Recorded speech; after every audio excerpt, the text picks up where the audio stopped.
Good Start the afternoon, show good then, morning, Mark. good evening, and people, and welcome to episode 588 of Film Bastards. I am one of your co-hosts, Matt Foster.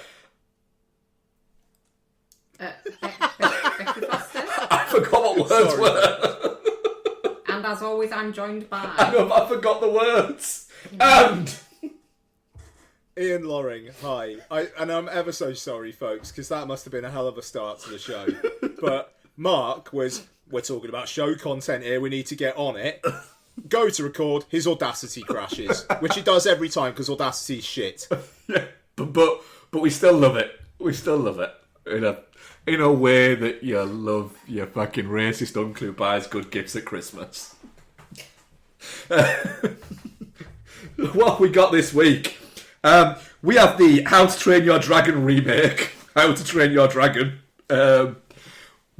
Me and Ian are going to chat deep cover. If How to Train Your Dragon is a beat-for-beat remake of How to Train Your Dragon, deep cover fucking veers off a lot from the 90s deep cover. Like, it's barely recognisable as a remake. We've also got some what we've been watching. There is a couple of trailers. There's not many. There's a couple. But there's not many. So we've got some of those, and I believe we have a couple of questions as well. So we'll get into that. Listen to our friend shows. So Interested Punter, Entertainment Landfill, The Rewatch Project, and others out there. But again, as I always say, finish listening to this one first. Don't fucking rush off and see what fucking Mike and Paul are doing, what they're fucking doing with their rewatching of some fucking Star Wars or Star Trek thing. Isn't that Mike and Hannah? Finish this. What? And Mike and Hannah are Mike and Hannah. rewatching some episode of Buffy. Yeah. Love that. Yeah. That's really rude. It's a good show. Yeah, they are. I actually really quite enjoy them. James Masters has rebleached his hair. As a, It's looking good. he was quite old when Buffy was on. That was nearly 30 years ago. He Yeah. must be about 702 by now. 743, I think. Is he? Yeah. Is he? Yeah. All right. So he's 10, How's years, his 10 years younger how's than his bone Calatrava. structure? How's his what? He's got on, it's all fantastic fucking bone structure. Cheekbones for days. Yeah. Did you just say that he's 10 years older than Colo Torre? Yep. That's Mark's arbiter of oldness. Yep. I'm going to put Good zero stuff. context into this. Good stuff, man. Fuck it, let's go in. Trailers. In. Fucking let's go. Yeah. Not fucking about here. What trailers have happened? What trailers have happened indeed? I don't know. We got a Naked Gun one, didn't we? Oh, yes, we did, didn't we? We did. That was beyond just like a teaser trailer. What we all reckon, because I'm a fan of the Naked Gun movies, but there's an element of that comedy I think still works, but I hope 63. what? Oh, James Masters. very good. That comedy still works, but what they can't do is try and make it like that comedy, but now's version of it. And I don't think the people who are making it will do that. But I'm cautiously optimistic. The thing about The Naked Gun is it's hard to get a lot of those jokes in a trailer because so much of it is in dialogue and kind of things being set up and paid off. Yeah. Mad Bants. Just real Sorry? mad bants. Banter. It's all banter. Mad. It's not. Yes, real mad bants. That's what. Yes, absolutely. I'm disappointed in you for that, Becky. I'll be honest. Why? Bants. Real mad bants. I mean, it was said in a tongue-in-cheek way. Good. Oh, yeah. I mean, yeah. Good. Yes. So, I feel like a lot of this stuff might be some of the weakest material in the film. Yeah. And that's great. Yeah, because it was still funny. Yeah, I still laughed enough. But that's it. It's a lot of good visual jokes, like fucking nice beaver. Oh, thanks. I've just had it stuffed. Bits like that, just real classy shit. Get it like driving and getting the cup of coffee handed to him. Yeah. That's a good bit. Yeah. Just You know, it I'm Do that. genuinely pumped for this, and I don't really get excited for comedy movies because they're normally a bit shit. yeah. But I'm really pumped for this. Well, I think this is like the first actual film we've had with Liam Neeson where it's a full-blown comedy that he is leading. He's done comedy, but he's always done comedy where he's like within it. The tricks are for kids bits. I mean, the tricks for kids bit in Ted 2 is magnificent. But it's perfect as well, because assuming he's playing it like the Leslie Nielsen character, his character is not playing it for laughs. No. He has to do the dialogue seriously. Yeah. And that is perfect for Liam Neeson. Yeah. Even though, like, the guy can be funny, but if you want a more consistent hit rate, probably having him in this kind of role would make way more sense. Yeah, absolutely. I mean, my only mild worry with that is you're getting to get compared to quite literally one of the funniest men that cinema has ever had.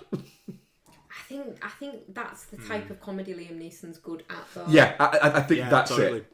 You know, The deadpan kind of shit. Like, if he was trying to be, I don't know, fucking Will Ferrell or something like that, it wouldn't work, but... what do you know what I do really hope? Just though, real low energy comedy, and I love that. is that this is a success, and you get a little bit of a wave of people discovering this comedy and going, where can I get more of this? Because this is fucking fun. And loads of people discovering Airplane again. Best comedy film ever made. Yeah, I mean, it is one of your favourite movies, isn't it? So yeah, there is that. And it is It's a classic of the incredibly funny. genre. Yeah. Yeah. Right, what else have we got? I Know What You Did Last Summer, the second trailer for that. Do you know what? I'm up for this. Do you know what? I think this looks better than I Know What You Did Last Summer, because that's actually a pretty weak-ass movie. Don't get me wrong, I enjoy it, but it does also have a scene directed by a kid who won a competition on MTV. So... I mean, that's something. I don't know, man. Like, it kind of weirds me out that people who look as young as these people are like, yeah, one of them's two of them are getting married. It's like, but you're like 18. Yeah. But okay, fine. But it looks decent enough. I think some of the setups for some of the kills look interesting, and the dude with the hood and the hook, like, that's a good killer. Yeah, it is. It's a good villain. I'm looking forward to seeing Freddie Prinze back on our screens. Oh, sorry. Yeah. And even though I also kind of get the sense that maybe Freddie Prinze is going to be in it more than Jennifer Love Hewitt. I don't know. I feel like he's going to be around. Yeah, I have a feeling it is. It's just nice to see Sarah Michelle letting him out of the house a little bit. Oh, yeah. Yeah. It's Man, like he's turned around and gone. He's big in WWE, isn't he? And gone- Doesn't he write for WWE? Does he? Yeah, but he does that from home, doesn't he? Do you know what I love about Freddie Prinze Jr. though? What? He's just a total wife guy. Oh, and yeah. And I love that. I like very much that. I mean, if Sarah Michelle Gellar was your Yeah. wife, like, how would you not be? But there's not many guys, sort of celebrity guys, that are just absolute fucking simps for their wives. Well, and I love to see it. Like, what's his chops? Dylan Sprouse? Yes. He is.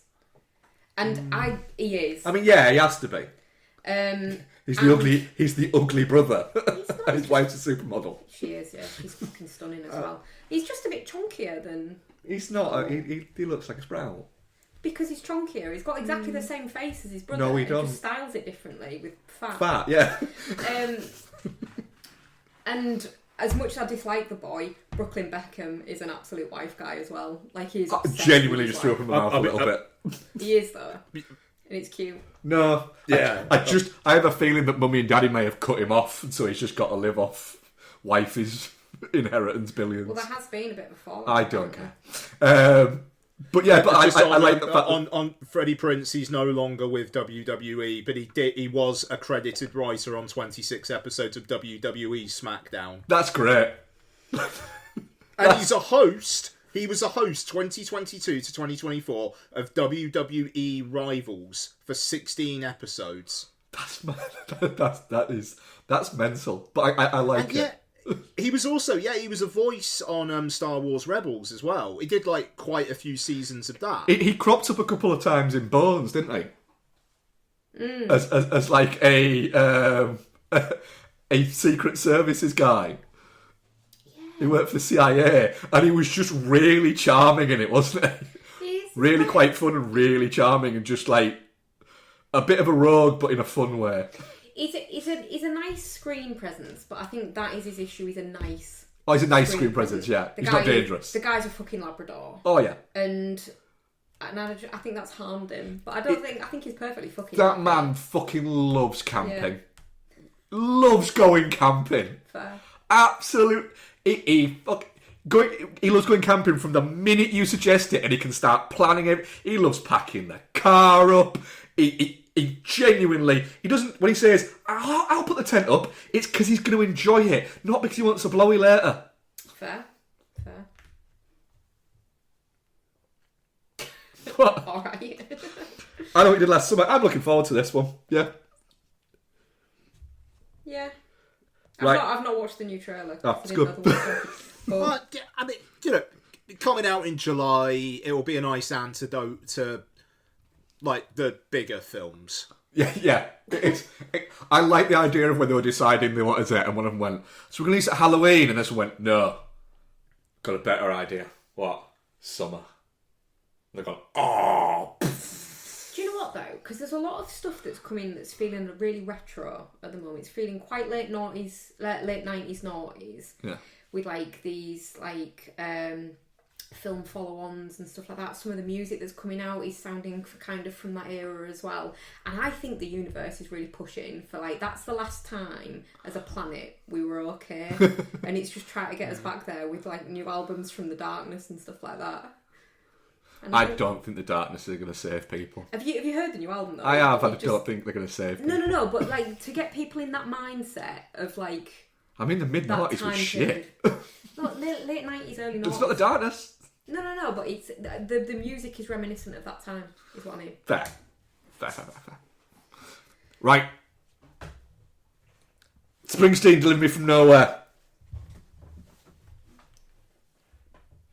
I just want to say my piece as a fan of Springsteen. I've seen him with you guys. I'm not nearly as much as a lot of folks. I haven't immersed myself in him as such. I watched this trailer and I was like, what is a regular audience member going to take out of this 2.5 minutes other than, oh, it's the guy who did Born to Run right at the end. I thought it was a very weird choice for a trailer. That bit about the having no flaw. Like, why is that in your trailer then? Like, it's more a mood piece. And maybe that's the point. But if I was going for a wider audience, I don't know. I wasn't that big on the trailer, and I am having major issues seeing Jeremy Allen White as Bruce Springsteen. Bex? See, I don't really want to say too much because I don't want to piss on your cornflakes, but same with the Jeremy Allen White thing. He's just not giving Springsteen. Said to Mark earlier after we'd watched it, like, at this time period, Bruce Springsteen was an absolute fucking stone cold fox, and Jeremy Allen White just isn't. And he doesn't have the same. He just doesn't feel Springsteen-y to me. But then I think it's not Springsteen now. It's not Springsteen. He has been through many iterations of Springsteeniness. So if they're going for one specific time period in his life where he was maybe doubting things and he was a bit moody and he was like, there was stuff going on. It's post River. It's in the point of where he was, where he hadn't made an album for a while, and this was back when artists released an album a year. You know, now it's you release an album and 3 years later you release the next one. Back in this time, you know, you had artists who would release at least one album a year, maybe sometimes two. You know, it was only sort of like 80s, and Springsteen actually was one of the pioneers of that. You know, release an album, fucking tour it for 3 years, and then go in to release another one. Sorry. Yeah. So if that's kind of what they're going for, then you know, fine. But what I'm concerned about is that people are going to go into this thinking it's something it's not. And if people are unfamiliar with this like troubled period in his life, then they're just going to be like, oh, I just wanted to see a movie about like arguably the biggest ever musical star, and now I'm depressed. Well, that's it. I think they need to make sure they don't market it as a Springsteen biopic because it's not. Well, in the same way that the Dylan one wasn't a Dylan biopic, it was about a very specific period of his life. Yeah, which is fair, but it does cover a quite a long period of time. The Dylan one. Not really. I mean, it covers from when he arrives to when he starts turning electric. It's a good number of years. Yeah, but I think yeah. Whereas this covers literally the space of like a year. Okay. I'm more of a lock-in with this. Yeah, Cool, good. Because it's a filmmaker I like. I genuinely think Scott Cooper has made one of the best American, and I specifically use the phrase American for it, motion pictures of the past 10 years that I think will end up being, in 20 years' time, be regarded as an absolute holy fuck, that is an American classic. And I get people's thing. I think the issue is with Jeremy Allen White that people are going to have is he has a very unique face. And so it's when you've got that unique a face, it's hard to not go, well, that's the guy from The Bear. I'm really, really worried that I'm just going to expect people to be shouting "Yes, chef" half the time. But that's the thing. And that's not his fault. But what he's got to do there then is quickly get you to go, fuck, that's to forget that it's him. Which, do you know what Chalamet did? Yeah.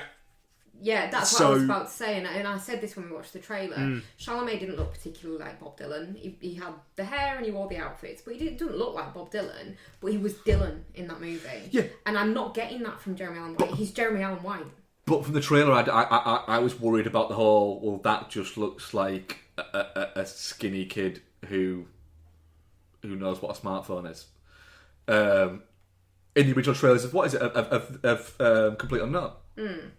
But yeah, I'm more of a lock-in for this. I mean, I'm a big Springsteen fan, but creatively, it's, you know, the Nebraska thing is for Springsteen fans is the stuff of legend because it's the album that happened in between the river, so it was in the post of him being very successful. And then releasing just this, you know, a seminal album in the river that maybe wasn't at the time quite as successful as Born to Run, but it was, you know, it's the river.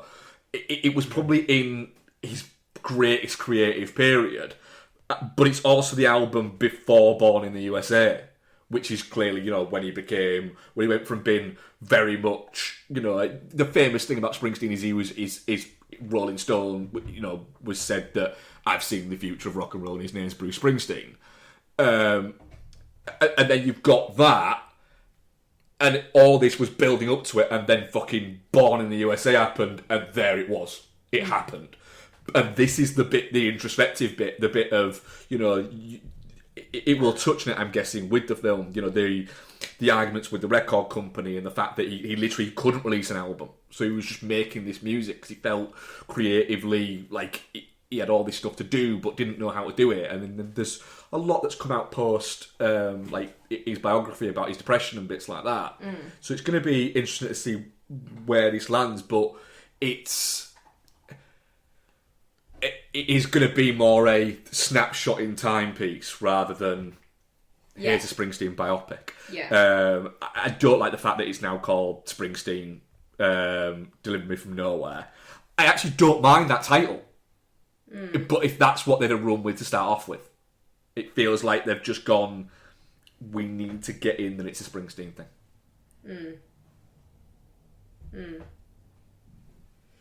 But I think that's because the name is an instant grabber for people. Yeah. Yeah. But I'm looking forward to it. It's going to be interesting. It's an interesting cast as well. You know, Stephen Graham as his dad is interesting. Jeremy Strong. I'm glad. So tell me, Jeremy Strong. I assume he's playing his manager. Yeah, he plays John Lando. Yeah. Supportive figure. Yeah. They've been together for. They've been. You know, it wasn't a. You know, he's still his manager now, I believe. Great, because that's. I was worried it was going to be Jeremy Strong playing dickhead again. So if it's not going to be that, then I'm more up for it. Yeah. Okay. Yeah. No. Cool. Yeah. I mean, he's co-produced Springsteen. I'm fairly certain he's still part of Springsteen's inner circle. Yeah. There's no. He screwed him over or anything like that. Great. What's the guy look like that's playing? What do I know this guy from? Johnny Cannizzaro. He's from Jersey Boys. It's a load of films that I don't recognise and some TV shows. He's playing Steve Van Zandt. Yeah, but that's it. Yeah. Any other for trailers? No, I think that's it. Fuck it. Let's review a fucking movie. Let's find what IMDb says about How to Train Your Dragon, which is again written and directed by Dean DeBlois, and stars actual not just voices but faces of people too this time round. Who's in it? Gerard Butler's back as the actual face of the voice that he did last time. Mason Thames, Nico Parker, Nick Frost is there. You live in the UK, you know that's pronounced Thames. Yeah, but I assume it's American, so I assume it's Thames.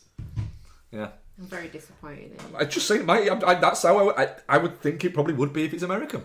I love that the Black Phone Kid has made a How to Train Your Dragon sandwich. That amuses me. Yeah, it is quite funny. So, as an ancient threat endangers both Vikings and dragons alike on the island of Berk, the friendship between Hiccup, an innovative Viking, and Toothless, a Night Fury dragon, becomes the key to both species forging a new future together. Ian, what do you think of the How to Train Your Dragon, the film?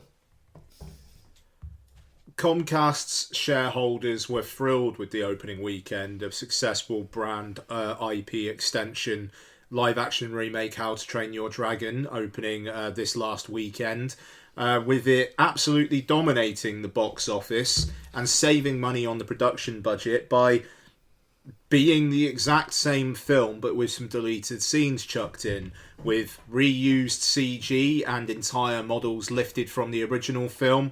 This brand synergistic exercise successfully deployed the exact same stuff, but this time with real people, to both lower production costs and maximise revenues, ensuring that Universal's new Epic Universe attractions, How to Train Your Dragon area, will gain great footfall over what could have otherwise been a challenging Q3 2025.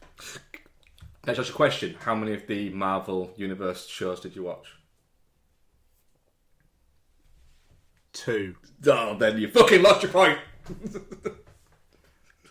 No, but they weren't doing the exact same thing as the original material. Like, so, you know, yeah, I am being sniffy. Yeah, you are a little bit It's the on this same one, fucking... It's the same film, but with like 20 minutes of additional material that was probably in the first draft of the original screenplay. Right, but so The original came out such a long time ago. The kids that are going to see this and fucking loving it now, and I know, but falling I'm not in a love kid. with Toothless So you're doing that thing. Weren't around then. I've been such a prick on this one, devil's advocate on this one. I just don't get it. It's a kids' film, you know, and Which finding a new audience through coming out in a different format. Is it based on a book? I'd rather. It's the same fucking film. So. What the? I mean, like, is there not just a hint of, like, just complete fucking creative bankruptcy about that? It's getting a film. Yeah, it might be the same exact film, but it's not the same exact film because it's live action. But it's getting it back in cinemas for new audiences to go and find, for cinema trips for families, and I'd rather DreamWorks remake their IP and do it fucking well and actually have some heart to it, rather than Disney remaking theirs and absolutely fucking shitting the bed on it. Right, just to interject as a mediator who I love it. who agrees on both sides with this, by the way, is what I would say. There is Snow White, for instance. Oh, I'll talk about Snow White in a bit. Snow White bombed. There's no getting away from it. Snow White bombed, right? And people will blame fucking woke shit and all bollocks like that. Do you know why Snow White bombed? Because it looks shit. No. Do you know why Snow White bombed? Because no one gives a shit about the story. It's a fairy tale. No one gives a shit about Snow White anymore. The kids today don't give a shit about Snow White anymore. Snow White is based on a film that is touching 100 years old. It's not that, oh, well, nowadays kids, they're all into their phones and their 15 minutes. No, it's not that. It's the movie you're telling them it is 100 years old. And so, unless their aunt has dusted off the VHS, they've probably never seen the original Snow White. And they don't give a shit. No. So, that's why it bombed, because you had all these people going, oh, look, it's Snow White. It's based on that cartoon that you have no idea what the fuck it is, do you? Fucking boring. And there's that, and plus, it's kind of a boring story now that is there. Whereas, How to Train Your Dragon... Got dragons and shit. It's a better story, but B, it's something that they know. Look, it's a good film. Is How to Train this How to Train Your Dragon. It's a good film, but that is solely because the original film was good. It doesn't. Well, no, because it doesn't not bring necessarily, anything else to the table. And sorry, and I think it's worse in some aspects because the Black Phone lad, he's not nerdy enough to be Hiccup. Sorry, he's not. Nico Parker, like, seems to be playing her role entirely on vibes, and I'm just no. But it looks great. It does, Toothless looks like he's there, which, considering it's the same fucking model from the first one and is quite cartoony, I think it actually does a really good job in. It feels like it was a higher degree of difficulty to make it seem like he was there, and they pulled it off. The score, it's the exact same score, but it's a great score. And so that, the bits are there. It's just, I feel, for this 40-year-old man who was not sniffy about a Minecraft movie, so I'm not being like, oh, as a kid's film, it's not for me. I just thought it was pointless. But to Becky's point, kids going to the cinema, maybe they don't go to the cinema all that much, and they're seeing this on a big screen and whatnot, and it's made for them, and this is fair enough. This is my thing. This is my thing. I concede on that for sure. This is my thing, is because I agree that it's cynical. I absolutely agree that it's cynical, but I do also see the point of the fact that if you want if you want to breed a new era, a new wave of cinema goers, like we said, I think when we reviewed Minecraft, we said the same thing here. Is you've got to get them having cinema experiences. So, I mean, for fuck's sake, Yeah, you're right. You know, you had things like, you look at, and also as well from a studio point of view, you know, to make money, to be able to do other bits, then, and Universal do take chances. They're a studio that take chances.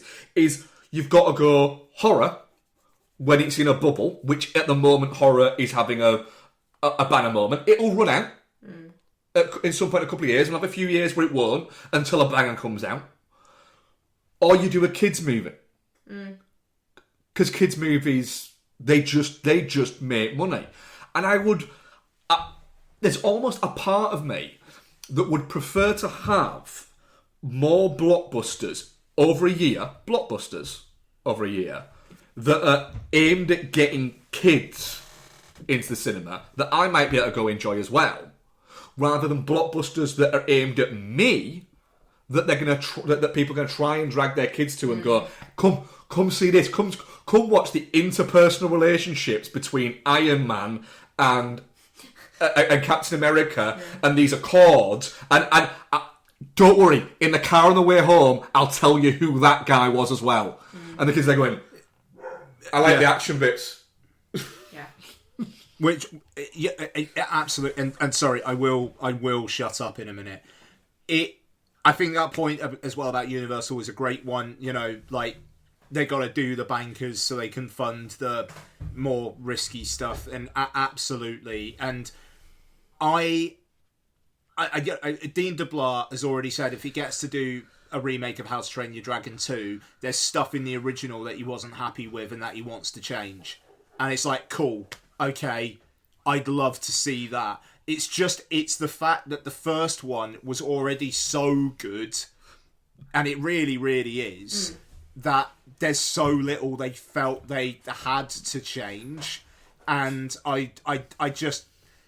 Why remake a thing that's already good? Why not do a remake of something that was a bit shit? And the answer is because no one will fucking see a remake of a thing that was shit. Why would they? Yeah. So I'm just not going to get what I want there. But Bex, do you know the points you're making? I can't disagree with. The thing is, I just think it's like 15 years to us. Doesn't feel that long ago since How to Train Your Dragon came out. That's 15 years of kids being born. That won't have had the chance to see this in the cinema. Well, the original one, sorry, in the cinema. Yeah, the 15, the upper age limit there, they're not going to see this in the cinema. But, like, the ones maybe 12 and down will do. Can I talk about the film? Because I liked the film. Sounds wild. I liked the film. Sorry. No, it's fine. I thought it was a really good conversation, to be fair. I liked the film. I found this bit weird. That I'm going to say, is Mason Thames. It won't be that. Sure. He's the youngest of those kids, innit? Yeah. That blew my mind that he's like 17, and that like Nico Parker is like in her early 20s. Yeah. I thought he does. I thought he did a really good job as Hiccup as well. I thought he was really good. Can I say, because you've seen How to Train Your Dragon quite a lot, haven't you, Ian? Yeah, with lots of times, yeah. And you've seen it more than a couple of times, haven't you, Vex? I've seen it once, and I enjoyed it, but they're not the type of things that I go back and rewatch. There's far too many bad movies out there that I need to rewatch. That I'm not going to rewatch a good cartoon. Yeah. Plus, I'm not visually. I'm not a big fan of Digimation. It doesn't. It doesn't tickle the things in my brain that I need tickling. There, I enjoy them when I watch them, but going back and rewatching them would diminish them for me. But I remember enjoying How to Train Your Dragon. But I also remember that he found a dragon, kind of trained it, and that was about it. And you can glean that from the title. I enjoyed this. I think it's got a really strong first act. And then I think it gets baggy as fuck, and then it comes back a little bit, and then I didn't like the ending because I found it boring. And then I liked the ending because it made me. I was there going. When they're having the big fucking spoiler alert, but it's a spoiler alert for a movie you've already seen 15 years ago. When they're having the big like fucking dragon battle and bits like that, I was there going, I don't care. I don't care. I don't care. And my brain was going, I just want this to end a little bit now. I've enjoyed my time with it up to this point, but you've lost me now. And then at the end of it, I was like, fuck yeah, I'll watch another one of these. Yeah. Yeah.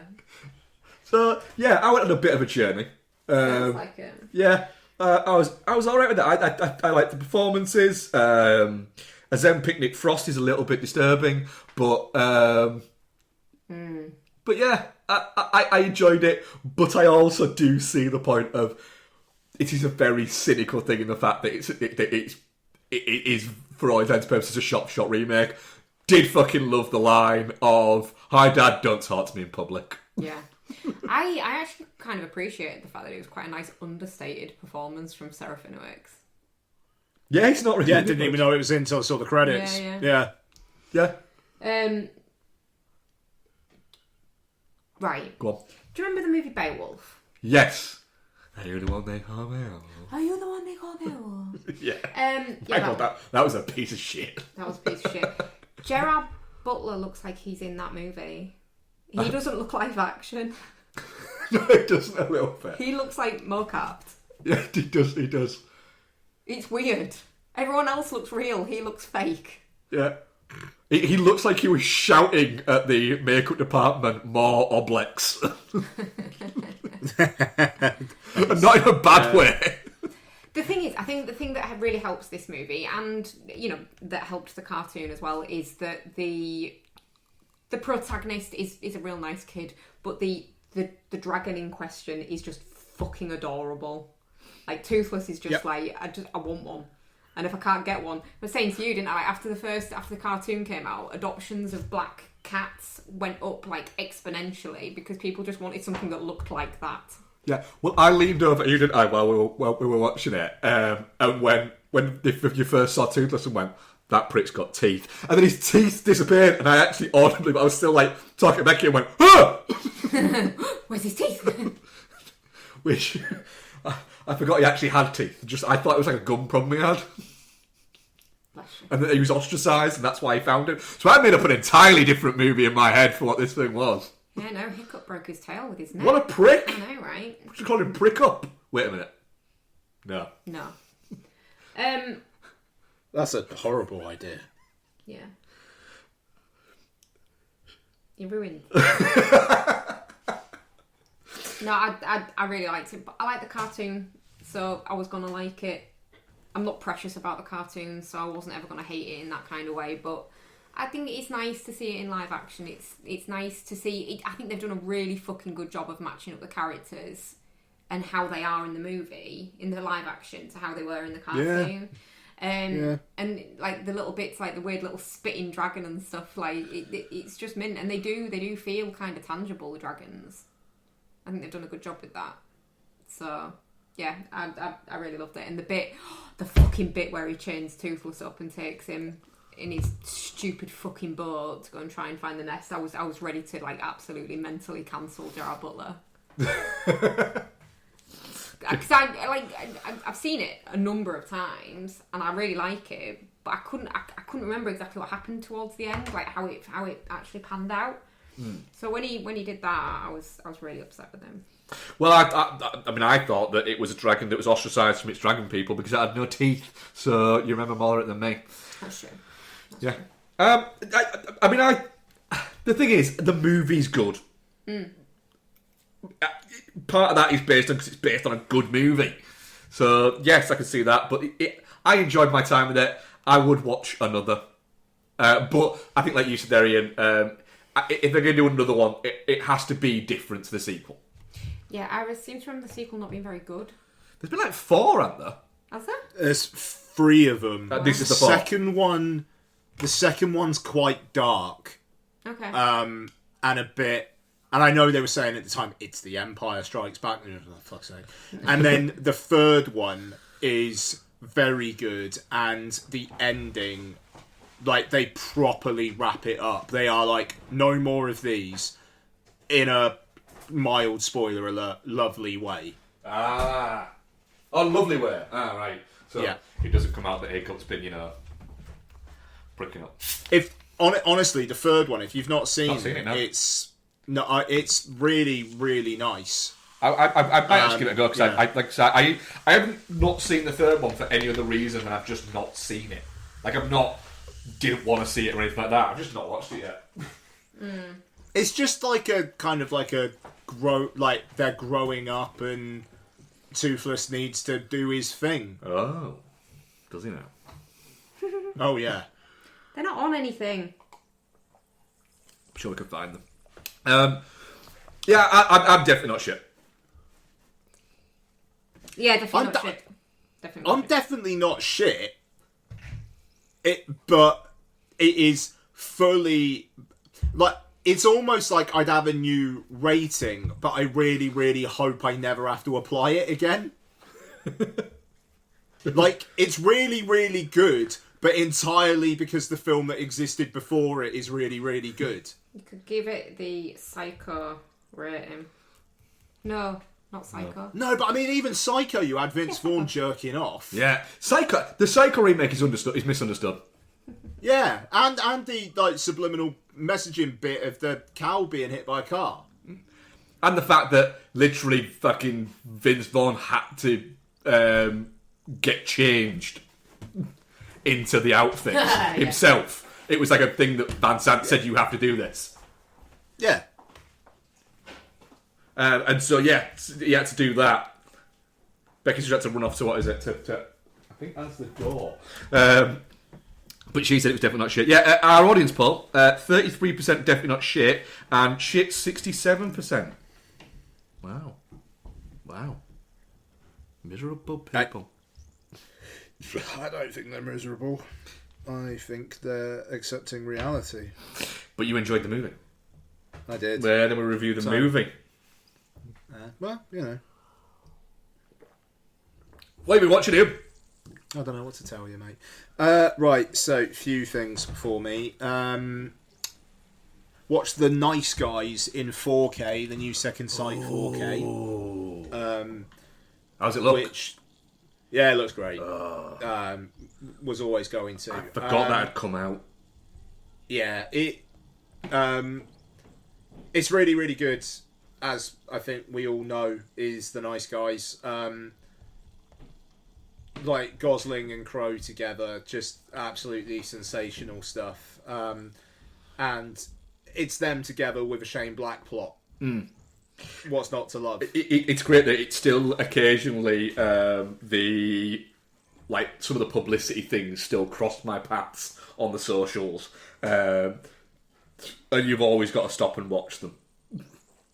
Oh yeah, no, for sure. A very, very good film that didn't do nearly as well enough as it should have. And without The Nice Guys, you don't have the Fall Guy, and I think there's maybe a case that you don't have Ken in Barbie. Yeah, I mean the fact that that there keeps on being little kind of like sequel. Like rumblings where they always get asked about it. Crowe and Gosling always get asked about why don't we get it, and Gosling always just kind of goes, "I'd love to do one." Crowe's literally answers and goes, "Because you people didn't go and see it." Yeah. Like the people who went to see it mostly were critics who were paid to go and see it. You all loved it, but other people didn't go and watch it. It's like, I think Crowe always goes, I mean, if like a streamer wants to pick it up or anything like that and wants us to pay us to do it, I'll do another one. I'm assuming we're talking about The Nice Yeah. Guys, yeah. Yeah, and I mean that's the thing. It's like one of those ones where I don't necessarily want like everything to go to streaming, but it feels like Netflix could pick it up, give it a decent enough budget, and it would get some eyeballs. You know, because people would watch the first one and go, "Oh shit, that was really good. I'll watch this." Yeah, and you've got a baked-in little bit there of Netflix going, sorry, a minute, we can throw fucking $60-70 million at this, but we're going to get Gosling and Crow. And we can put from the director of Iron Man 3 at it. Exactly. But yeah, Nice Guys 4K, really, it's good. Good video essay on it as well, actually, about like buddy movies and stuff. So I get that. There's a lot of features on it, actually. Right, okie dokie. Then a couple of other ones before we segue. So Warfare. So I was just looking on Amazon Prime for stuff to watch the other day. It was like, oh shit, Warfare's just been shat onto Amazon, has it? Guarantee Amazon don't even know. No, they do, because there's an Amazon MGM logo at the start of it, despite the fact it's an A24 film. It's like it's so weird. Like, they've obviously got some sort of streaming video on demand deal with A24, but it basically means they can put Amazon MGM on the start of it, despite the fact they had nothing to do with financing. So that was odd. But yeah, so this is Alex Garland and war veteran Ray Mendoza co-directing and writing what is essentially an almost real-time dramatization of these American Navy SEALs who are holed up in a building, and they find that people are massing to attack them, and it kind of goes on from there. And it's interesting because it's a movie, but it kind of feels more like a technical exercise than a movie. Where does that make it more or less interesting? I don't know, kind of both. Like, you get no characterization whatsoever. Like none of them are really talking to each other. Like, they're all just working. There's an opening scene where they're all watching the video for Call on Me by Eric Prydz. And having a great time, because it's just like a fitness instructor pumping at the screen for 3 minutes. And then it cuts from that to they're basically in the middle of this, in media res, in this fucking mission. And yeah, like, Will Poulter plays the like commanding officer of one of the units who basically, through being close to like explosions and people dying and whatnot, basically increasingly loses his grip. Cosmo Jarvis as this mustachioed dude who, mild spoiler alert, gets really, really fucked up and screams a lot. And just, you know, all sorts of folks, like Charles Melton from May December rocks up in there. Michael Gandolfini's in there playing medic, I think. And you're just watching them do this, and then when shit goes down, it really, really goes down, and it's basically shot with this matter-of-factness, which is, you know, really quite upsetting. At the end of it, it's weird, because it's both seeing these guys do their jobs and do it well and get through a situation, but also, but what is it all for? Without saying, but what is it all for? But you're just seeing chunks of flesh, like, in the road. And, you know, guys screaming for morphine and stuff. Like, this in IMAX would have been something. Intense. Yeah. But by the end of it, it's a bit, unless you were showing this to someone because it was like, you want to join the army, hey, here's 90 minutes of what could happen. I'm not entirely sure what it was all for. Except other than maybe that but at the same time, it's got this not exactly hoorah energy, but professional people occasionally fucking up, but also a lot of professional people kicking ass and doing their jobs well. So it's this weird dichotomy, which, you know, is written and directed by two different people with two very different life experiences, and it feels like maybe it's a bit of a mashup of both of their experiences, which maybe means a film that's a little bit misshapen, bit disjointed. A little bit, yeah. Just because by the end I was like, right, what were you actually trying to tell me there, other than fucking hell, like, war is horrible and pointless, but then also at the same time, look at these guys doing their jobs really well. It's an odd movie, and but also an incredibly fucking upsetting one. I mean, Garland's a really interesting guy. Like, just as both a writer and a filmmaker, he's just an incredibly interesting guy. And when you see interviews with him when talking about film, he's very interesting.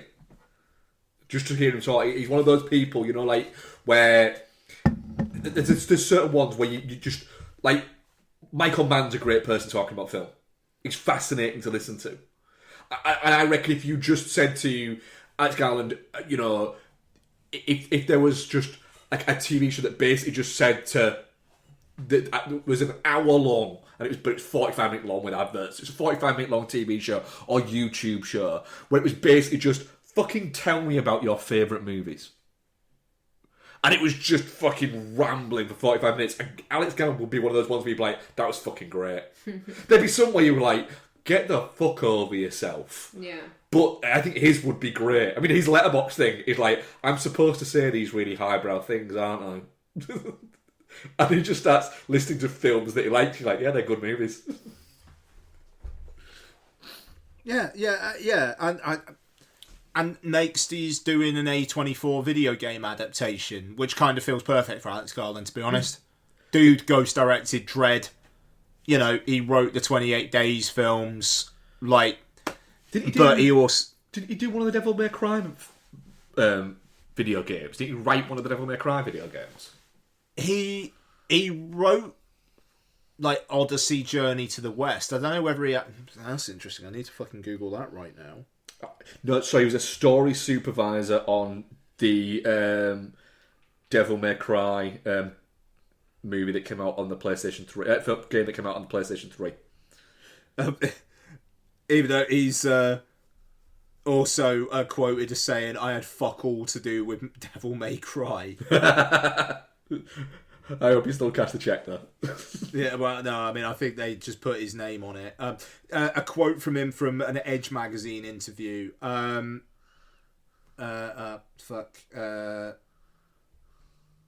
don't worry about it. Not relevant. Never mind. Script story supervisor on Devil May Cry, which is basically they asked him for an idea and we're like, right, we'll give you 50 grand if you just let us put your name in the marketing. And now he's doing Elden Ring. Fucking wild. Anyway, still wild that he wrote The Beach when he was 20. Like, it's bonkers. That. Because he's been around for a long time, and he's still in like 55. It's fucking crazy. Okay, and last one before Mark and I do a little bit of a joint one. I caught up with Snow White, which obviously Mark just talked a little bit about, but I've seen it. I've witnessed Snow White. So I'm kind of surprised they didn't give up halfway through shooting. If I'm honest, I think Mark Webb wishes they had. Bloody right. Yeah, I saw his name at the end. It was like, oh, mate. Mate, what did they do to you? Um, What they did to my boy? So none of it looks like it was shot in a real place. It wasn't. Like yeah, no, because I know it was kind of like still relatively post-COVID when they shot it, because it's been hanging around like for a while. Like the bad stenches. Pretty much, yeah. So I don't know where to start, to be honest. It's just really, really, what exactly were they thinking? It's got new musical numbers written by the guys who did the songs for The Greatest Showman, and so there's some real whoa energy to a lot of the numbers. I sent Mark and Becky a clip during one bit where I just went, "This is me," and I swear it just fit. I was playing that bit to Becky because you were driving at the time, weren't you, Bex? Yeah. We're on the way home from work, and I was playing that bit, and before he had said, "This is me," Bex went, "The greatest fucking showman this is, isn't it?" Yeah, but then you've got Hi Ho as well. You know, it's like that. These are just two completely different fucking films. Yeah. I don't know, man. Like Snow White here. You know, there's the whole True Love's Kiss thing, which is still in there, but she's also a badass. Well, no, she's not a badass. She's just really, really nice.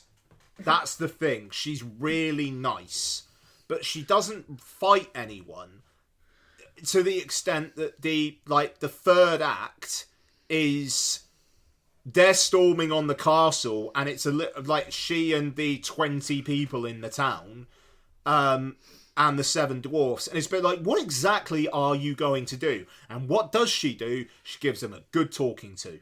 That's what she does. Yeah. Gal Gadot, bad. Unsurprisingly, gets a musical number in this, which I swear they were like, right, let's at least try and get the gay crowd in, basically, with a bit of a campy number, and it doesn't work at all. The dwarfs look horrendous, and there's no character or personality to them at all. So they're not even like happy or dopey or barely. I mean, Grumpy's grumpy. There you go. He's definitely grumpy. It's just, it feels like it's made for 5-year-olds, and 5-year-olds will be really bored. And I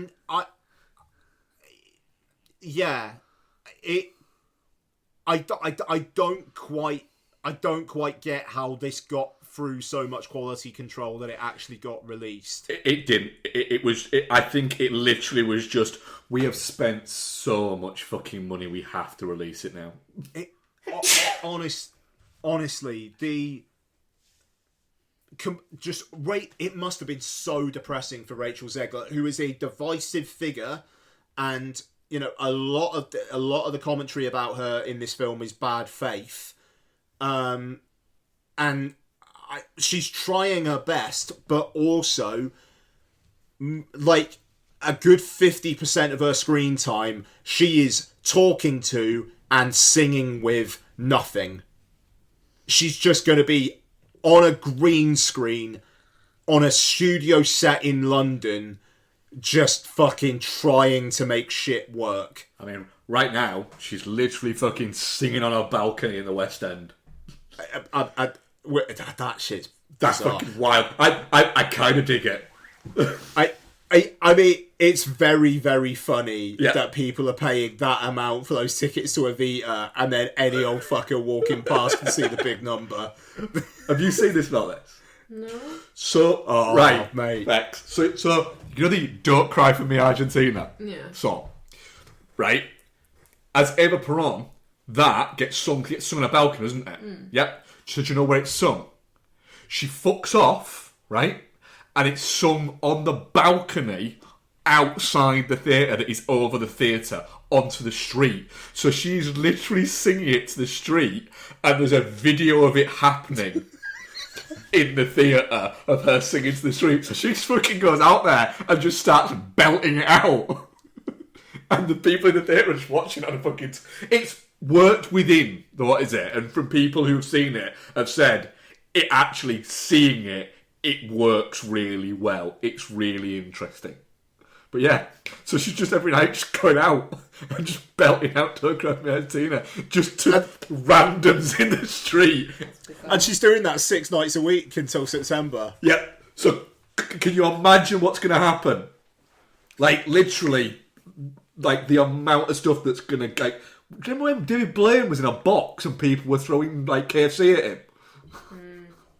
I think that was because he was hungry. Well, yeah, but yeah, because people are pricks. Yeah. Yeah. She's not a liked girl. Like I could see that not being well received. I mean, there's an awful lot of propaganda, let's say, that goes out about Rachel Zegler.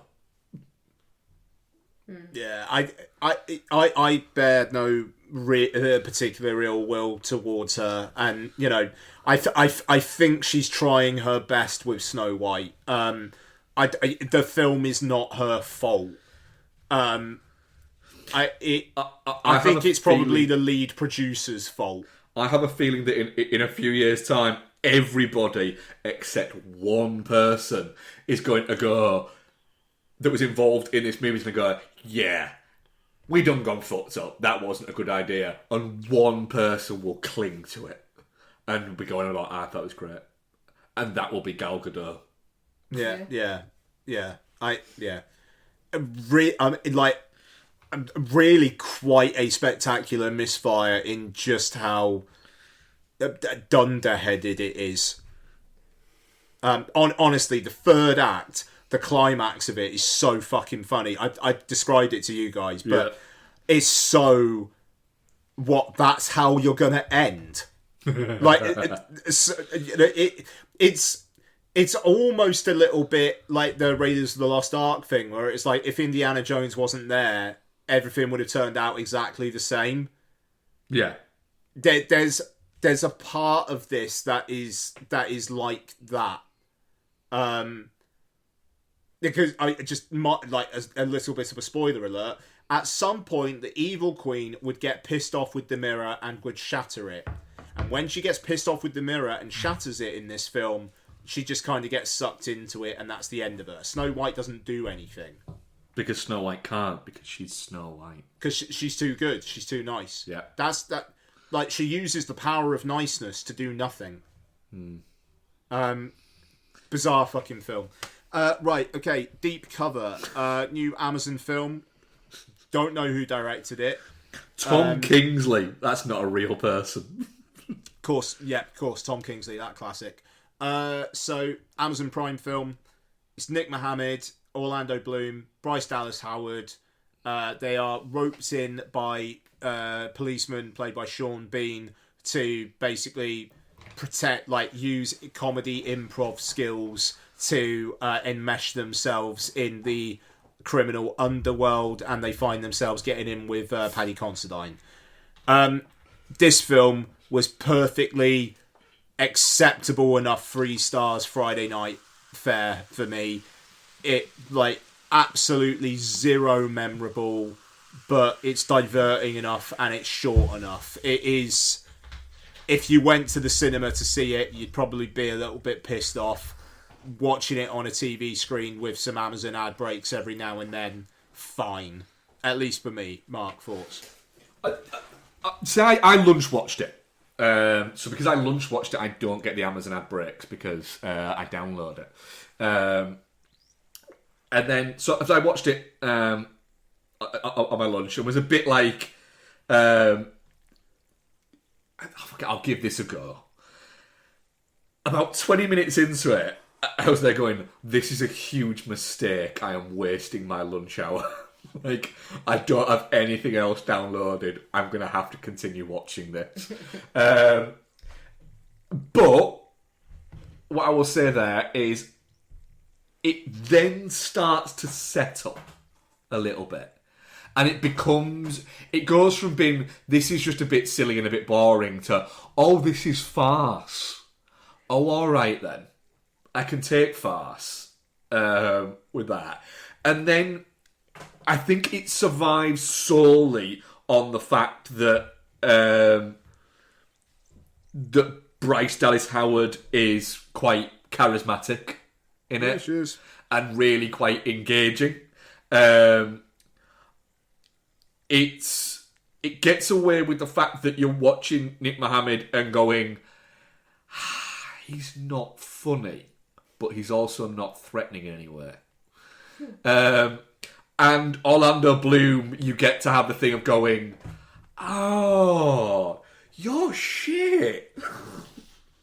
But he's supposed, like, the thing is, he's supposed to be a shit actor in this, so it kind of works. But it kind of works, yeah. It's that thing of going, oh man, you're just the Jim Sturgis ordered off Wish, but like, no one would order a Jim Sturgis off Wish because no one knows what Jim Sturgis is. But that's kind of what he is. It's so weird. Orlando Bloom has had such an odd career. Like, it's so weird that he's in 2 mega franchises and he's crap. He really is, yeah. But I kind of also got the feeling that if you turn around to Orlando Bloom and went, do you think you're any good? He'd go, oh God, no. No, I am terrible. But you know what? What? I'm really fucking rich. Like, I am so rich. I am so rich, I can do mad shit and nobody gives a shit. Remember that time he went, like, wakeboarding or whatever it was with his dick out? Just bollocker. Yeah. Just fucking bollocker wakeboarding. That... do you know what? That was on his own private lake. Yeah. That he can go bollocker because he's got a private lake. Yeah. Fair fucking play. I mean, not terribly private, as it turns out. No, but he's like, yeah, do you know what? You know, I'm going to do it. You know, he's got a big old eco house. Yeah. You know, so Ian loves that because he completely lives like off the fucking land. Fuck yeah, I do. Yeah, so he's got all of that. You know that My solar panels are currently generating 156 watts, Mark. There you fucking go. It's 7:30 in the evening. He's got like those. He had like heat source pump. I remember watching a thing about it, about his big eco house that he built. Have a fucking go at it. Why the fuck not? Like the guy. You know, Katy Perry banging aside. This. It relies on the fact that Bryce Dallas Howard and Paddy Considine have really good chemistry. Yeah. Yeah. But, like, you don't ever believe there's, like, sexual chemistry there. It's just that he thinks that she's a bit of fun. That she's a good laugh. Yeah. Yeah. And the bit where she bumps into her friends on the night out, and Paddy Considine basically just tells them to fuck her tea off then. It's just good. Because there's a bit where she gets to tell him to fuck off, and she actually means it. It's crap. It's really crap. But I did enjoy my time with it. You know, Sean Bean is old as fuck. Like, Ian McShane is 82. Sean Bean is 66. If you'd have asked me, I'd have probably said they're the same age. He has died a lot. It's like Sean Bean had like a couple of years off and then just got nan dentures. Like, his teeth don't fit. Wow. Like, when he talks, it's weird. It does. It sounds like he's dubbing himself. It's really peculiar. I didn't, like I say, I didn't hate it. It's fine. It's perfectly fine. Is about all I can say. I actually did put this out for a vote to see what our audience thought of it, because I was just curious. Right? Definitely not shit, 60%. Touching cloth, 20%, and shit, 20%. Do you know what? I think if you said to the producers of Deep Cover, what do you think this is going to be? They'd be like, oh, what do you think everyone's going to say it's shit? I think they'd be happy with those results. Yeah. I think definitely not shit. Film Bastards could have been on the poster. Yeah. Yeah. Bex, we haven't watched anything. Oh, we have. We watched one film together. Should I do mine and then we'll segue into yours? I'm gonna pee, but I'm listening. What have you watched together that isn't the main review? Echo Valley. Oh, did Ian not watch No. that? Oh, okay. No, sorry. Rude. I mean, you didn't watch Deep Cover. I didn't. No one ever mentioned Deep Cover to me. So Well, you just decided this on your little boy chat that you were going to do it and excluded me. So do you want to talk about me? misogyny. It's definitely not. Because you said you didn't want to watch it because Bryce Dallas Howard, you don't like her. I do fucking hate her. So, Bex, what have you been watching? And then we'll go Echo Valley, and then we'll get to what I've been watching, because you've not spoken for a little bit. I've been watching you play Mad Max. Have you watched any films on your own? No. Not a single one. No. Have you watched more of your Project Zero? I have. Is that right? Did I get that right? Yes. Fuck yeah! Yes. Is it good? Yeah, I'm on season 3 now. Well, Staircases, People with No Flesh. okay. Rutger Hauer's there. I mean, Takes parts of people's skulls is off. he in it, or was he just happened to be there? Because that does sound Rutger Hauer-y. No, he's like the main antagonist. Yeah. Takes bits of people's skulls off and then extracts bits of their brain. And he also leads a family of cannibals. I like Rutger Hauer. He's good in this, actually. Still one of the most interesting people I've ever interviewed. Yeah? Yeah. Fair play. But yeah, it's really good. It's one of those ones that I'd be reluctant to recommend to people because there's bits in it that are really grim. Like the bit where... what's his name? I don't know because I've not watched it. Give me a second. Yeah. You said that like I should know, but I'd like... I did speak to you about it. That's fine. John Carroll Lynch. The bit where John Carroll Lynch is eating like the fabricated version of his wife's arm, and it's just like bits of like, it's not really flesh, but it's like beads essentially, but it's like from inside her arm and it looks fleshy. Wow. Ian, for example, That sounds horrible. would hate that. no He would hate bueno. that. And he would hate the noise her shoulder makes when he rips it off her arm off. It's like a chicken wing getting pulled off. Oh, it probably is a chicken wing getting pulled off. I mean, it probably is, but Fully on that. the visual is someone's arm getting pulled off, so it's grim. So yeah, I would be reluctant to recommend it unless you've got quite a high tolerance for gore. It is quite gory at points, Yeah. but it is very good actually. Considering like the source material is just like people on Reddit making up fucking spooky stories. I love that. Like, and they've got made into TV shows. I think it's mint. Fair. That's it. Gonzo-y somehow. So, Echo Valley, we're going to go no spoilers. Because obviously it's a very new movie and people haven't watched it yet, and it's not our feature review. What did you think to Echo Valley? It's not very good, is it? I kind of enjoyed it, to be honest. It wants to be But like this real twisty thriller, and it ain't. What I will say is, it is Julianne Moore and Sydney Sweeney in Echo Valley. John Gleeson is in it significantly more, and is a significantly more important character than Sydney Sweeney. She's barely in it. He's actually quite good in it, actually. The aesthetic of the movie is shit. It is an ugly, ugly, ugly movie. Everyone in it looks like they've not seen the sun in about 3 years. I mean, it's supposed to be like that. It's Right, that's fine. set in Pennsylvania. Don't necessarily want to look at it though. It's just poor, and Julianne Moore is a very good actress who is not very good in this. Fiona Shaw's good in it. I quite liked her. She's in it more than Sydney Sweeney. She's in it more than Sydney Sweeney, yeah. Sydney Sweeney's just crap in general, but she's particularly crap in this. Donald Gleason's good. Yeah, it's just not as clever as it thinks it is. The ending's quite good, but right. I'm not going to say what the moment is. There's a moment though where you walked out, refused to watch anymore, and then came back after I told you something else. But I'm not going into what the moment was. That wasn't because I was invested in the story, Mark. That was No, because... I'm just saying that happened. Yeah. There. I actually quite enjoyed it, to be fair. It's bleak. It's a really bleak movie. But it's not bleak in a kind of, oh God, this story's so depressing and heavy kind of way. It's just bleak in a... I said to you after we'd finished it, they've got two main actresses there that are both incredibly low energy. And it's like...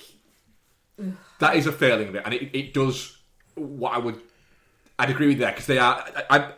I quite like Sydney Sweeney as an actress. I think she's a good screen presence. And I think she's quite fun. She's not fun in this, but I do actually think she's quite good in it. She gets over... There's a bit where she goes into a full-blown fucking I need money for drugs mania bit. Did that not make you just want to laugh, though? No, because I thought she played it quite well, because she plays it quite... Yeah, that's how people are when they're like that. And she's fucking nasty. Like, it's horrible to watch. Oh yeah, when she threatens to... It's horrible. It's horrible. Like, Ian would never fucking forgive. that would be a "you're dead to me" moment, right? But yeah, but they are both quite low energy screen presences, which I think is quite interesting for when Donald Gleason turns up, because he's not really that low energy. You know, I wouldn't say he's fucking... Quite a chirpy guy, actually. Yeah, I wouldn't say that he's like fucking boom on the screen. He's not fucking Pauly Shaw, but he adds a bit of pep to it. Can you imagine if he had just turned up and on ring camera, he was just like, "Hey, buddy."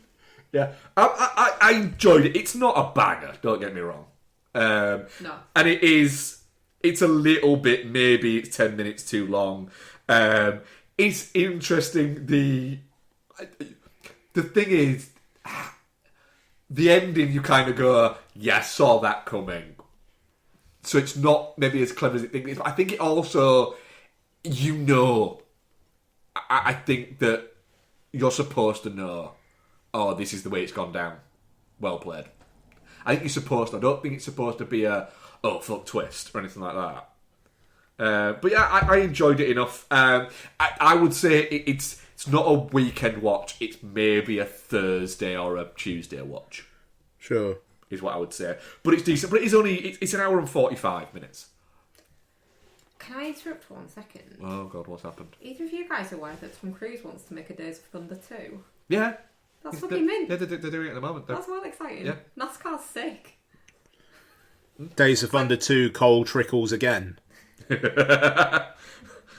man, I hope that's what they call it. It's just a shame that we can't...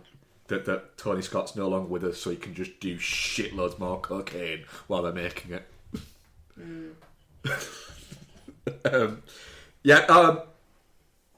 Fiona Shaw's good in it, and Carl McLaughlin chewing out Julianne Moore's quite fun. Yeah, that is good, actually. Yeah. Only for then everything to happen that he said was going to happen after it. Right, what's Matt been watching? Only watched 3 movies. But I watched a double banger from Robert Klaus, who directed Enter the Dragon.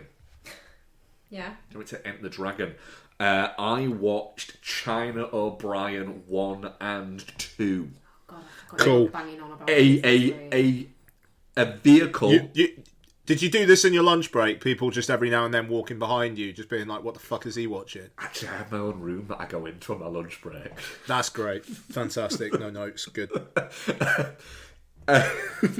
Nobody else That's allowed great. it. It's just accepted. Hey, maybe I should start taking a lunch break and then I could watch movies as well.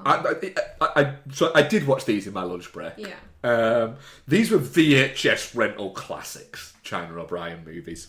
I actually bought them in the end, on the classic label Forefront. Which for anyone of the VHS generation in the UK, they were the ones that had a picture within like the case, and the rest of it was like gold all the way around it.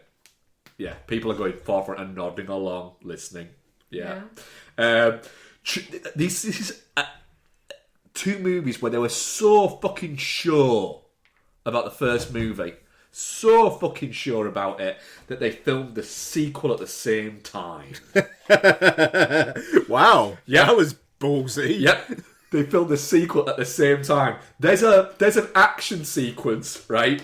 So the story of China O'Brien, right, is China O'Brien, Cynthia Rothrock. It was like her American film debut. She'd made a few movies in Malaysia and they'd been quite successful. A lot of them with Michelle Yeoh. And then she'd come over, and this was like supposed to be like her launching into the American film market, straight to video American film market. She's a police officer who she's like she's a badass fucking cop. Like, not like a badass, but she's a really fucking good cop. But then a mistake is made. But you know, it's a mistake that can be made by anybody. She wasn't at fault, but she feels bad, so she goes back home. To Beaver Creek, and I promise I'm not making that up. She goes back home to Beaver Creek, where her dad is the sheriff, and then her dad gets killed. No. Fucking bastards. Wow. And then, basically, the corrupt fucking deputy, who is responsible for killing her dad, he's running for sheriff. The fuck? Because he's in the pocket of this bad dude. She runs for fucking sheriff, and then martial arts happens around it. As it would. Yeah. There's a great scene, right? Fight scene. Well, great's probably an over-exaggeration. There's a thing that happens where people are fighting. And in the background, right? The background of it, for no fucking reason whatsoever, as you're watching it, like a fucking car jumps over a bridge. For no reason whatsoever. So if you're watching it, you look at the background going, that's fucking odd. And then you'll go back to looking at all the bits there. You're still wondering why that car just takes this massive jump over this fucking bridge. Do you know why? Because in the fucking sequel, it's one of the stunts that you can literally see happening. It's not happening like... They're not like shot at the same time. They're not like... That's happening at the same time as this is happening. And it's some weird kind of like, oh, that's Crossover interesting. thing, yeah. No. It just... They just background. shot it in the background. Yeah. That's very good. These are cult classics. They're cult classics because they're a bit crap. And they both are a bit crap. Spoiler alert, she does end up becoming the sheriff. Fair. And the second one, she's the sheriff. And do you know what? It's the safest town in the district until a bad guy comes, and then she's got to kick some fucking ass, jump over a bridge in a car. Except that's not her. That's a one-armed man called Dakota. Yeah, One-armed man called Dakota. he's called Dakota. Right. He just randomly just likes the cut of her jib in the first one and just keeps on cropping up, fighting bad guys without ever saying anything to her until they eventually go, "Who are you?" And he just goes, "Dakota." And I'm fairly certain that's the only thing he says. Okay. Does he say it like that as well? Yeah, just goes, Dakota. Dakota. But he's got one hand, Good. and then he just puts other things on his hand. Like what? in How to Train Like Your Dragon. How to Train Your Dragon, yeah. Yeah, and he rides a motorbike. What's he put on his hand? So he has a thing that he puts on his hand that makes him so he can ride a motorbike. And then he has a knife. A hand? And then, no, it's like a thing that it's like a prong that he can stick into his fucking thingies. Handlebars. Okay. And he can fucking move his bike. He's doing arm movements, just so you're aware. Ian. It's He's steering his bike. It's great. These movies are terrible. But they're also brilliant. Does everyone have like weird comfort movies? Mm-hmm. Movies that you watch when you're feeling a little bit emotionally tender. So you need a movie to give you a hug. Irreversible. Not far off. I mean, the Hell House movies for me. For you, that's the Hell House movies. Yeah, when you need a little bit of a hug. So I rewatched Everest. You're a weird guy. Because nothing's a hug like a real disaster. Yeah, sure. Who dies at the end? All of them, basically. So Jason Clarke, He dies. John Hawkes. Does he get cucked before he dies? He doesn't on this one, no. John Hawkes dies by just fucking falling off the side of Everest. Okay, sounds like John Hawkes. Jake Gyllenhaal, you better believe he dies. And it's quite harrowing at points and quite upsetting. So yes, it's weird that it's my comfort movie. You are a weird guy, though. Yeah, I really like Everest. It's a good movie. It's depressing as fuck, but it's a well done movie. It did really quite well actually. 55 million budget, just over 200 million. That cost $55 million. Yeah, fair play. yeah, no, that's wild. That I if you'd have said to me, having watched it, how much this cost, I would have said you're talking somewhere between 100 and 125 million. Yeah, for sure. It's a good looking movie, good cast. Yeah, like I said, I've watched it numerous times now, and yeah, I really enjoy it. To be honest, you've got a lot of really good sort of character actors in there. I think that's what makes it work, and it's just quite upsetting at points. But it's your comfort movie. But it's a bit of a comfort movie because you're just kind of there going, I mean, at least I'm not fucking on Everest, mate. Yeah. Yeah. Because that it'd be a bit cold. What? Fucking on Everest. I bet some people have done it though. I reckon. Yeah. I mean, let's face it. There's probably some fucking only fan are trying to do it at the moment to get hits. Probably. Yeah. But yeah, that's what I've been a watching. So, what we're covering next week, guys? It's 28 years later time. Fucking A, it is. So it is. The biggie. Yeah. I'm really looking forward to it. How long is it? I just dropped my phone, sorry. 13 weeks. It's only an hour and 55. Because 28 days later is longer than I thought it was. Yeah. I always thought that was about 86 minutes long, and it isn't. It's nearly 2 hours. Yeah, of course it is. Do we think Cillian Murphy's gonna rock up at any point in the film? Not in this Not one. in this one. I think he turns up at the end. In the post-credits. I think there is some gym activity towards the end of the film. Because, I mean, he's an executive producer on this, and they've said he is in 2 and 3. Yeah. So, and it'll be interesting because in the end of the day, he's just a guy in the first one. So what's the context going to be that he's in this one? Yeah, because he's not in the second I reckon one, Ralph Fiennes morphs into him. Am I correct in thinking that the director of the Marvels is doing the next one? Oh, the Bone Temple. Yes, she is. That's concerning. I like Marvels. She did the Candyman remake. That was good. Yeah. Yeah. She's a good filmmaker. Interesting filmmaker. And the Marvels is probably one of the more interestingly visual movies of that weird little period in Marvel. Oh, okay. I like that. I think we get a trailer for the Bone Temple as well because they've already shot it and it's out in January. Yeah, and they've started shooting the third now as well, haven't they? I think. They apparently they're still raising the money for it. Are they? Is So basically, it's the money they make off this. If this makes money, which if it's only a $60 million budget, it's going to have to really bomb to not. If it's a strong opening weekend, the third one gets greenlit. Yeah. who's directing the third one? Probably Boyle again, by the sounds of it. Fair. That could be quite interesting. Interesting. Yeah. They're all written by Garland, and obviously Boyle's going to be a pretty hands-on producer with the second one. I'm really excited for the rewatches as well as the new one, to be fair. Have fun. Thank you. Yeah. Right, what else have we got? So, questions. We do have questions. I thought we were missing something. Andrew Jones says, what film characters would you most want to be in an improv group with?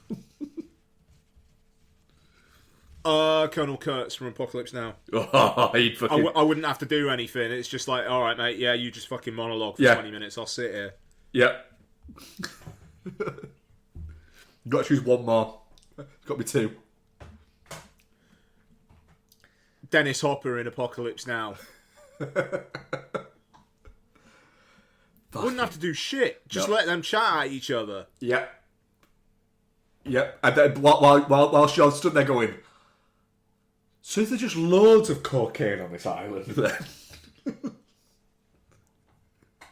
Beck's you're thinking about this. Like loads. Character. Not actor. Character.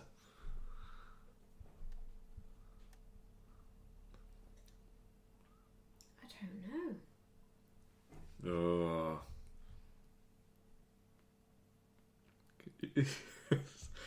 I love how much this is wrecking your head. Because I've got mine. There you go then. I'm just checking the name of the guy. So I'm going to go, because obviously you've got a Pauly Shore in there, but which one I was going for. I'm going to go for Crawl from Son-in-Law. Yeah. And then, because I'm in it as well, aren't I? So there's me, Crawl from Son-in-Law, right? And Amazing Amy from Gone Girl, because I think she'd take it deadly serious but not be funny in any way. And can you imagine the fucking Pauly Shore energy butting up against that? And I'm just in the middle of it going, he's gonna get killed, like in a horrible way. Like he's just gonna go out dead. Like his reputation, everything, it's gonna be nasty. And I would be there for it. Front row seats to that fucking big old ball of crazy. Cher from Clueless. Fair. I think she could paint a picture with words. Yeah. Jonathan from The Mummy. That's quite good, that. That's quite good, that. Fair play. I reckon they'd end up besties as well. Like, he'd end up giving her like some really good like life coaching. She'd ignore everything. Because she's actually kind of together.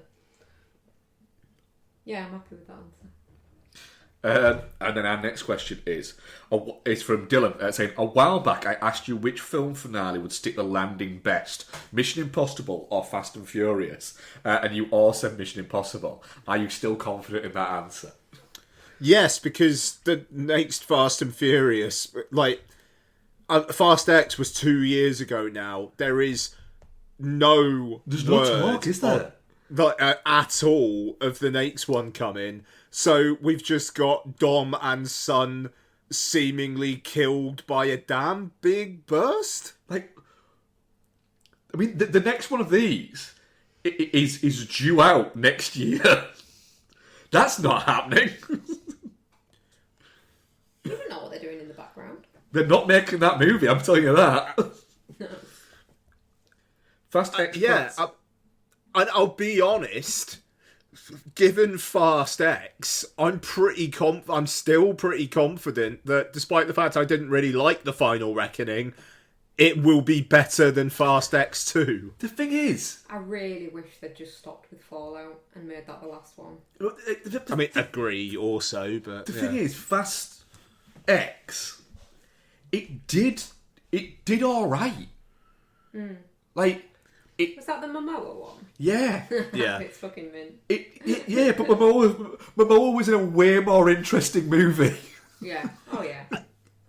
But I mean, it was like Vin Diesel saying, like, "Oh, you know, the next one we're going to take it back to the streets, and it's all going to be shot in LA." And oh, mate, you've let that genie out the fucking bottle. Like that, you done fucked up. Like,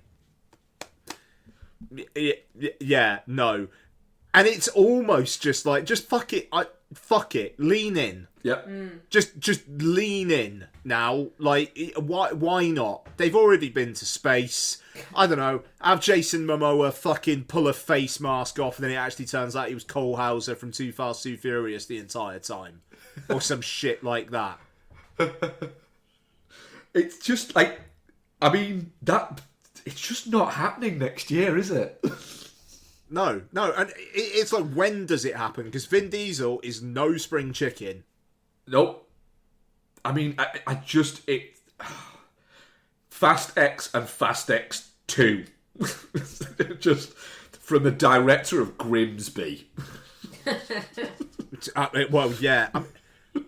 it's incredible. Like, yeah, Fast X made money, but it's incredible how that whole production and Justin Lin walking and all that, it just killed that franchise stone dead. Like, you had the fucking mid-credits bit where it's like, The Rock's coming back, and now The Rock's probably not signed anything yet, and now he's doing the Scorsese film in Hawaii. He's doing the Smashing Machine. There's some other film actually that sounds quite interesting where he's playing essentially almost like a Jordan Peterson kind of figure, or something.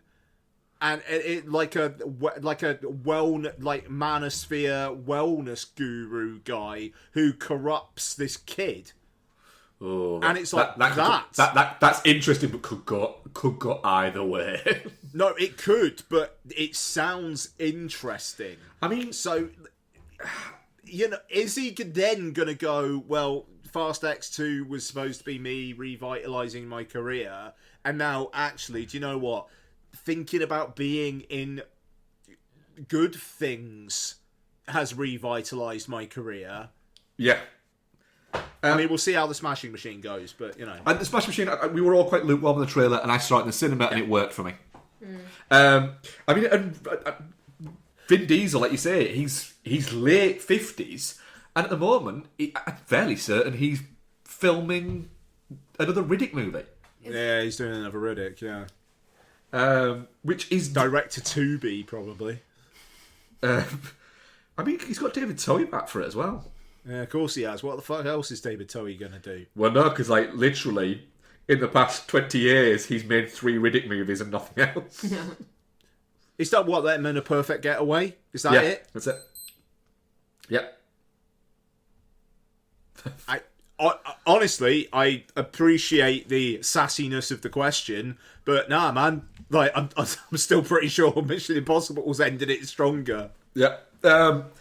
I do like the fact that Riddick Furia, right? Apparently, it is being filmed at the moment. Filming began last year, apparently. Right? I'm on the Wikipedia page for it. Do you want to listen to the cast list? Mm-hmm. Cast: Vin Diesel and Richard B. Riddick.